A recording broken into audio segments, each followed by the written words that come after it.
may pamunas, merong raincoat, may medic kami, lahat. May sarili pati kayong bus. Yes, may sarili. Para kung mapagod yung mga bata, pwede pumunta sa bus. Matulog doon, mapagod na. Sino ba magtatanong? Sylvia, so far ano yung, kumusta yung experience nyo working with these kids hanggang ngayon na may Parade of Stars na? Sobrang mula nung day 1 hanggang ngayon, puro love, love, love sila. Puro talaga, ay naku, ang sarap na relasyon namin lahat ng mga bata.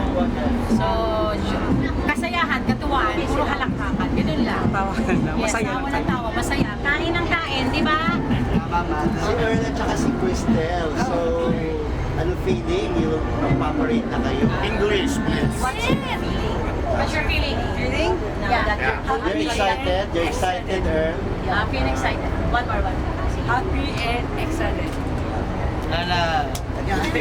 Mas super ako excited. Sobra. I always felt excited. Janice? Yes, ayun. What's more challenging, doing a horror film or this drama film? Magkaiba sila ng challenge. Sa horror kasi, syempre challenge mo is yung kung paano gagawin yung horror scenes, kung masasaktan ka ba, kung mahirap ba siya. Dito the challenge is you have to be patient. Challenge yung patience. So, yun naman yun. Lilipat ka ba ng float? Yes! Yes! Of course! Ma'am Sylvia, Janice, Lorna, ano po yung mamimiss nyo from this experience? Ano ba?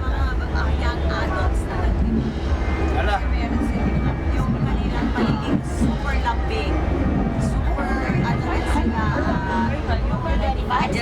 pag-express ng ano nila, ng love nila, ng emotions nila. Nakita ka, una nga, I love you. Ngayon, today, I love you so much na. Diba? Para pataas na pataas yung emotions na ng kanilang love. Yung mamimiss siguro yung pagsushooting. Yung, alam mo yung nandun kami sa shooting, kung anong ginagawa namin, pero yung sasabihin nyo na yung relasyon mawawala, hindi. Kasi yung relasyon hindi na mawawala. Yung nandun na sila sa buhay namin. Nakadikit na yan. If I may add also yung dedications nila. So up to now, yung energy is there. Pati yung pag-promote, marketing, nakita nyo talaga yung dedication. Gagaling nila. Pero kaya ate. May question.